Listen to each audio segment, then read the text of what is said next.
Mirovên ku dîroka zanistiyê de bedelên mezin dane û İsmaîl Beşîkçî.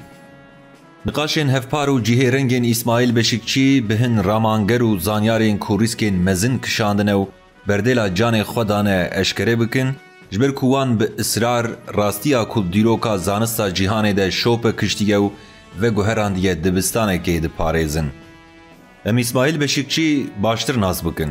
Ji bo vê yekê ez dixwazim Sokrates yek ji damezrînerên felsefeya yewmanî û teorîsyenê teoriya dewletê û İsmaîl Beşîkçî bidin berhev. Bêguman gelek zanyar û rewşenbir hem li yewmeniya kevnar hem di serdema navîn û hem jî di rohnayiyê de hatine darvekirin û cezayên giran hatine birîn. Lê hin ji wan hene ku bûne sembol. Sokrates, Miguel Servet û Giordano Bruno di nava van sembolan de ne.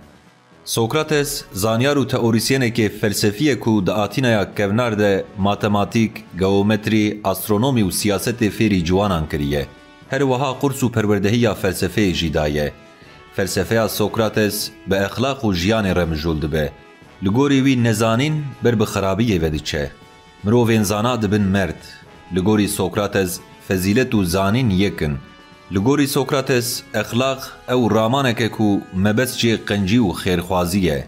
Li gorî wî armanca axlaqê bextewarî ye. Bi gelemperî ew giringiyê dide zanîn, exlaq û fezîletê. Ew şîret dikin ku mirov dikarin bi vî rengî bextewariyê bi dest bixin. Li gorî Sokrates ji nezaniyê mezintir xerabiyek tune ne. Bi gotina ez bi yek tiştî dizanim û ew jî ew e ku ez bi tiştekî nizanim. Ew zanîn û yek ji girîngtirîn prensîbên felsefeya exlaqê xwe naz bike destnîşan dike. Destnîşan dike ku mirov ji hêla xwezayê ve çêtirin. Sokrates ji hêla dadgeha bajar dewleta Yewnan ve têpirsîn. Dadgeh li ser du xalan dozê de Sokrates. Ya yekem sûcdarek û felsefeya ku wî teorî kiriye ciwanên Yewnanî xirab dike û ya duyem jî tawanbariya bêol e. Sokrates bi parastina felsefeya xwe bersiva van hemû tawanbaran dide. Ew bi israr fikr û felsefeya xwe diparêze. Ew hemî sozên ku ji bo vegerandina wî ji ramanên wî hatine dayîn red dike. Heval, xwendekar û derdorê Sokrates li dijî pêşniyaziyên revandina ji zîndanê derdikevin û piştî vê reftara bi rûmet bi dengên 208 endamên jûriya 501 kesî bi cezayê îdamê tê mehkûm kirin. Sokrates bi vexwarina jarê tê îdam kirin. Xebateke nivîskiya filozof Sokrates tune.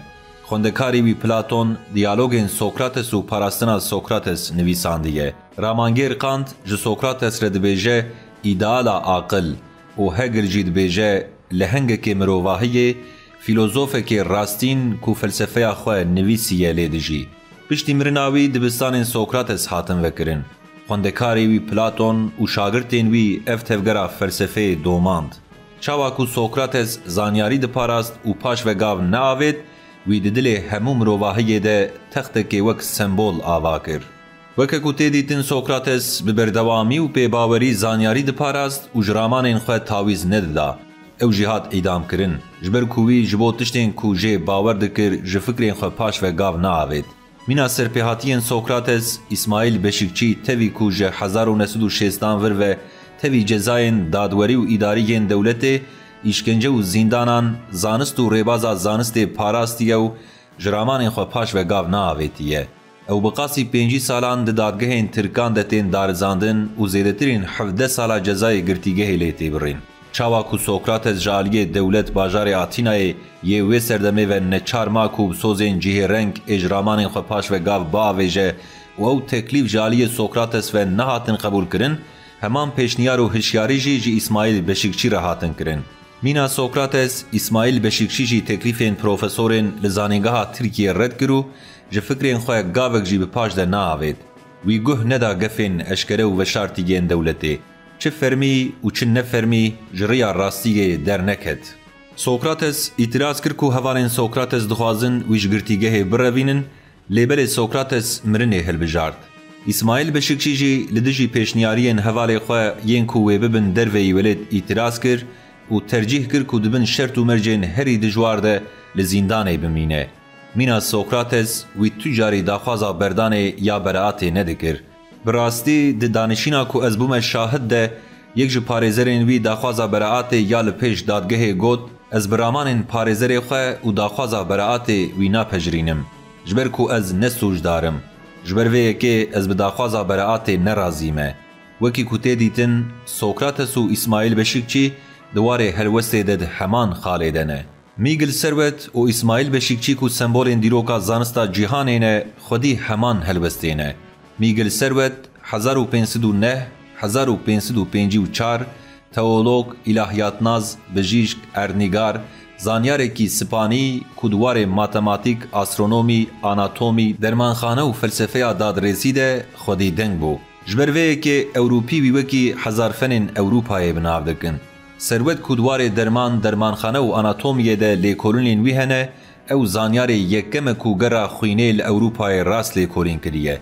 Gera xwînê û mezhebên xrîstiyantiyê berova jî protestantîzm û baweriya katolîk ew îdia dike ku pozisyona Xwedê ya Mesîh tune ye. Ev ji ber du sedeman li Cenewreyê tê girtin. Di vê heyamê de hevalê wî yê pênûsê Calvin desthilatdar bû. Di navbera Serwet û Calvin de nameyek heye. Piştî ku tê girtin Calvin serdema Serwet di zîndanê de dike û daxwaz dike ku ew dev ji wan ramanên xwe berde. Ew dibêje ku ger ew dev ji ramanên xwe berde ew ji darvekirinê xilas bibe. Serwet îtiraz dike û hemû pêşniyar û daxwazan qebûl nake. Ew dev ji parastina zanistê ber nade û di dadgehê de diparêze. Ew bi îdamê tê mehkûm kirin.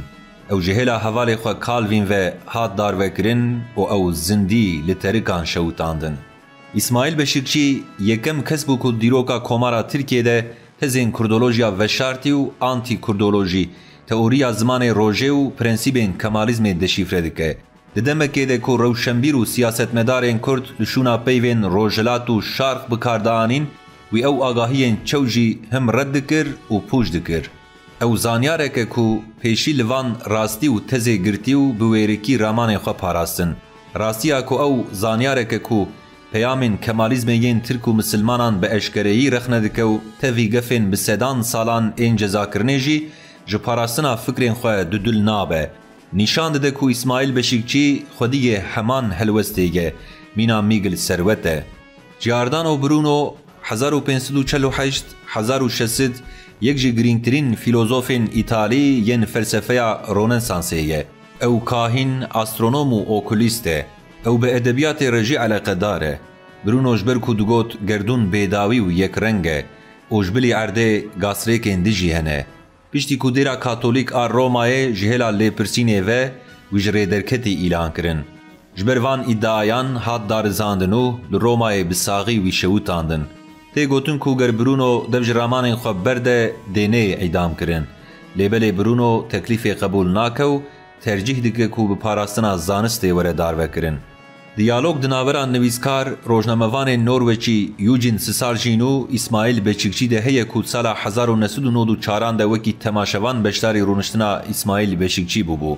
Di rûniştina dozê de İsmaîl Beşikçî bi 4 sal cezayê girtîgehê û cezayê müebbetê yê giran tê darizandin. Piştî rûniştinê Eugene ji dozger destûrê digre û bi Beşikçî re diaxive. Eugene ji Beşikçî re got hûn ê di girtîgehê de bimînin heya ku hûn bimirin. Hûn çi difikirin? Beşikçî vê bersiva dîrokî dide Eugene. Piştî ku ez bimirim, dîrok û nifşên pêşerojê dê vê yekê bizanibin. Piştî vê diyaloga bi İsmaîl Beşikçî re, Eugene biryar dide ku tevahiya jiyana xwe bide têkoşîna nivîskar û rewşenbîrên girtîgehan de. Çawa ku ji vê mînakê jî tê fêm kirin, zanist ji bo İsmaîl Beşikçî esas e. Ceza, gef û mirin hûrgilîn e. Mîna Sokrates, Serwet û Bruno wî prensîb û parastina zanistê jî digirt. Xala hevpar a İsmaîl Beşikçî bi van zanyaran re ew e ku ew zanistê diparêze û ji fikrên xwe paş de gav navêje. Di heman demê de berhevdana İsmaîl Beşikçî û Galileo Galilei jî kêrhatî ye. Fîzîknas û stêrnasê İtalî Galileo ku wekî damezrînerê astronomiya çavderiyê tê pejirandin, ji hêla dadgeha lêkolînê ya Romayî ve ji bo parastina wî hate ceribandin ku erd di encama pergala roj û erdê de ku wî keşif kiriye de çem ku zîvirî ye. Ew hat ceribandin û zext lê hate kirin û gef lê hat xwarin ku dev ji ramana pergala roj û erdê ya ku wî de dema darizandinê de diparast berde û paş de gav bavêje. لهمبر وی روشه گالیله و گالیله نکاری بومینا سوکراتس سروت برونو حلوس بگرتا و پاش ده گاواوید. چاوا کوتی دیتن دما کو اسماعیل بشکچی به گالیله و گالیله رتی قیاس کرن ام دبینین کو گالیله و گالیله ده دادگه ده پاش ده گاواوید. لیبل اسماعیل بشکچی تجاران پاش و گاو ناویدیه. جبروه که نزد گاویه کو مرف ببیجه اسماعیل بشکچی سوکراتس سروت و برونو سردم آمیه. برواجی جبلی وان راسیان هن آوانتاجین اسماعیل بشکچی هنه.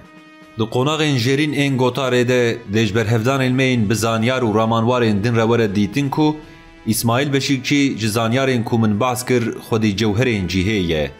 که ام نهال سروان باخون.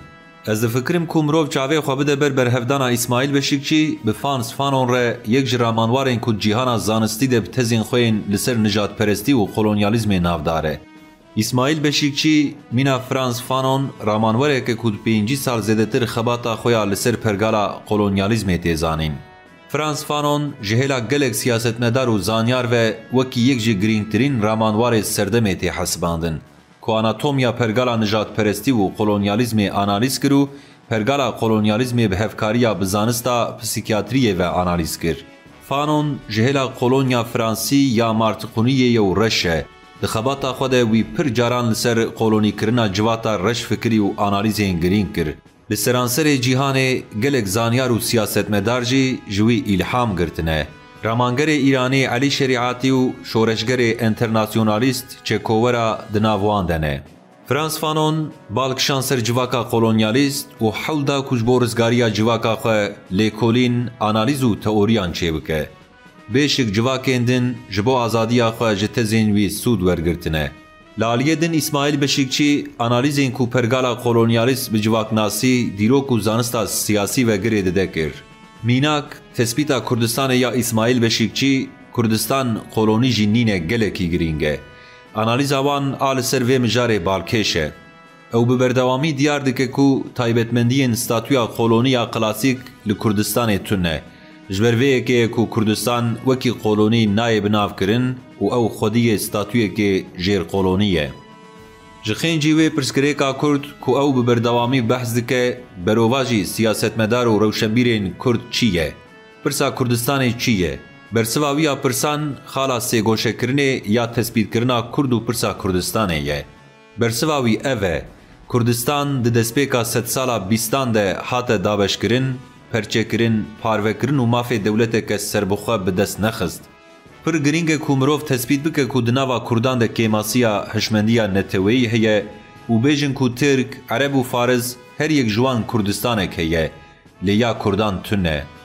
اسماعیل بشکچی دیار دکه کو تیکوشینا رزگاریا نتوی یا 200 سالی یال کردستانه بدلین مزن هاتنه داینو 2 میلیون و نیو کرد راستی قرکرنه هاتنه. او دبیجه کو دبی کمکوژین لدیرسیم، آگری، انفال، حلبچه و ایشکنجین هوانه ین زندانا دیار بکره و ناوندا اولکاریا ناوندیا سلیمانی هشمندیا نتوی یادناف کردان ده چما بلند ناکه. دو گوتار و کنفرانسین وی ین لسر مجاره ده بالکشه کو گرتشتین کل ناوندا اولکاریا ناوندیا سلیمانی هاتن کرن باندوره که نتوی لسر هشمندیا کرد هبه. دید سردما رفراندوما سرخبونه ده میتینگک جبو سرخبونه نجبو معاش هاتبا کرن. او دبیجه کو دبی همان رخنه جبو کردین باکر جبو گلنگاله نه کرن. جبر کو او جبو فلسطین و قدسه نشان دادن. اسماعیل بشکچی دبیجه کو کرد او حساسیتا خوش بو شنگاله نشان بدن و یا کل زندانا آمده هات کرن هشمندیه که نتویی آوا نکر. بریارên wî yên li ser yekîtî û tifaka di navbera Kurdan an van salên dawîn de hişmendiya wî ya bilind a kurdewarî û biryarên wî yên di derbarê nîzama dijî Kurd de ji bo Kurdan dersin. Ji bilî rexnekirina zanîngehên Tirkan û rewşenbîrên Tirkan ji komuna Çileyal Zîndana Amedê di sala 1971 de wî ji rewşenbîrên Kurd û civaka Kurd daxwaz kiriye, hişyar kiriye û rexne kiriye ku ew 5 sal zimanê xwe biparêzin. Ev hişyarî û rexne hêjayê pesindanê ne. Lêbelê taybetmendiya cihêkar a ku İsmaîl Beşîkçî ji Frans Fanon cihê dike ev e ku wî analîz û tespît ne li ser civaka xwe, lê ji bo civakeke din a mexdûr û bindez kiriye. تەوی کو ئەو نەکوردە وی تەواهیە ژیانە خۆ بە فکرینە جواکە قۆلۆنیالیستا کورد و زێدەی 6 ساڵان لەسەر کوردۆلۆژیە دەرباز کریە. بگوتنێکە دن دۆزا نەتەوەیە کورد وەکی دۆزا خۆ پەژراندیە و ji rewşenbîrên Kurd û civaka Kurd bêhtir doza Kurd kiriye doza xwe. Ev taybetmendiya cihêrengîya wî ye. Dema ku em xala şerên serxwebûnê û koloniyên li cîhanê dikin, yek ji navên ku ji xêndî Frans Fanon tê hişê me Jean-Paul Sartre e. Nivîskar û ramanwarê Frensî Jean-Paul Sartre di warê Marksîzma hebûnê de xebitiye. Yek ji wan kesayetiyên sembolîk e ku dikare teorî û çalakiyê bi hev re bike û yek ji rewşenbîrên herî popüler ê sedsala bîstan e. Bi romanên xwe yên felsefî helwesta wî ya di dema berê rizgariya netewî ya Cezayirê de û helwesta wî ya rewşenbîrî li çar aliyê cîhanê hatine nirxandin. Jean-Paul Sartre li gel belavkirina belavokên li dijî emperyalîzma Frensî ji bo piştgiriya têkoşîna serxwebûna Cezayirê bi gelek çalakî û çalakiyan kiryarên Fransayê yên li Cezayirê rexne kir. Helwesta rewşenbîriya Jean-Paul Sartre û helwesta wî ya li hember kolonyalîzma dewleta Fransayê li seranserê cîhanê bi rêz û sempatî hat pêşwazî kirin. Ji ber vê yekê ji Sartre re li Fransayê û li seranserê cîhanê şahid û wijdana serdema xwe tê gotin. Gelek derdor û organên çepemeniyê yên li Fransayê piştgiriya Jean-Paul Sartre ya warê serxwebûnê ya Cezayirê wekî xiyanet nirxandin. Li Fransayê ji bo Jean-Paul Sartre daxuyaniyek hat belavkirin. Li wê demê de kampanyayê lincê yên mezin li dijî wî hatin destpêkirin. Lêbelê Serokkomarê Fransayê bi tundî wan rexne dike û ji bo Sartre wiha dibêje. Sartre Fransa ye. Ev îfade mînakek berbiçav e ku ji hêla hêzên Ewropî ve ji bo ku niqaş bidin ku ew çi qas bi toleransın li hemberî hêzên hêzdar ên mînan welatên Tirkiyê. Xala hevpar ku Jean-Paul Sartre bi İsmail Beşikçî re dike ev e ku herçend ew endamek civaka Frensî be jî wî piştgirî da têkoşîna rizgariya neteweyî ya Cezayirê hêzên Fransî rexne kir û derbarê mijarê de biryar û analîzan dikir. Wî teoriya pergala kolonyalîst a Frans Fanon jî ji bo civaka Frensî em hemî kujerin. Wî li hember kolonyalîzmê helwesteke eşkere digirt. Herçend İsmail Beşikçî ne Kurd be jî wî tevahiya jiyana xwe ji bo bidestxistina mafê dewletê yê Kurd û Kurdistanê ku li destpêka sedsala bîstan de hate desteserkirin derbas kir. Digel nivîsandina 46 xebat û bi sedan gotarên wî di wî warî de ew ji bo sazîbûna çandî û zanistiya Kurdî dixebite beşdarî damezrandin û çalakiyên MKM yên Enstitûya Kurdî, Wexfa Mezopotamya, Wexfa Çanda Kurd, Wexfa Şêx Saîd dibe tevlî gelek çalakî û çalakiyan bû. Ev çalakî û grevên birçîbûnê yên li hundir û derve ne, çalakiyên protestoyî ne. Wek mînak danîna gulekê li pêş Konseya Çepemeniyê ya piştî greva birçîbûnê. Danezanek ji hêla neteweyên yekbûyî ji hêla 206 rewşenbîran ve hatî îmzêkirin û kampanyayeke îmzeyê ya 132 rewşenbîran li dijî tawankirinên Taner Akçam. Xala hevpar a herî eşkere ya Jean-Paul Sartre û İsmail Beşikçî ev e ku ew alîgirên têkoşîna serxwebûnê ya civakên kolonyalîstin û vê yekê ne tenê bi teoriyê lê di heman demê de bi çalakiyê jî dikin. Lêbelê cudahiya İsmail Beşikçî ji Jean-Paul Sartre ev e ku ji bîsaliya xwe ve tevahiya jiyana xwe dide xebatên kurdolojiyê domandiye. Rastiya ku mijara sereke ya hemî berhemên wî Kurd û Kurdistan e. Nîşana berbiçav a vê yekê ye. Di hemî berhemên wî de her çendî nêzî 5 kesên ku nüfusa wan 10,000 û 20,000 û 500,000 e jî welatên endamên neteweyên yekbûyî, Yekîtiya Ewropa, Konseya Ewropa û Konferansa İslamî ne. Çima neteweya Kurd û nüfusa wê 5 milyon kesî nexwedî dewletin. Ew e ku pirsê hem ji bo Kurdan, hem ji bo Tirkan û hem jî ji bo cîhanê bigirîn. Cudahiyeke din a Jean-Paul Sartre ew e ku ew tenê piştgiriyê de têkoşîna serxwebûna Kurdistanê. Di heman demê de ji Kurdan zêdetir vê têkoşînê hemêz dike û dike doza xwe. Profesor Murat Belge dibêje İsmail Beşikçî doza xelkekî din dikir doza xwe. Tiştê ku ew dibêje ev e. Loma jî ew ji Kurdan bêhtir zimanê Kurdî û ji Kurdan bêhtir mafê dewletbûna Kurdan diparêze. Divê ez bidim xuyakirin ku ez gelek caran şaş dimînim. ku ew ji ber diyarderek Kurd, ernîgariya Kurdistanê arkeolojî, ziman, huner, wêje, sînema, çiya, deşt, heywan, nebat, mêşhengiv û her wekî din ji Kurdan bêhtir diparêze û ji xwe re dike derd. Ji ber vê sedemê têgina İsmaîl Beşîkçî ya wijdana mirovahiyê ye ku ji bo danasîna wî têrê nake.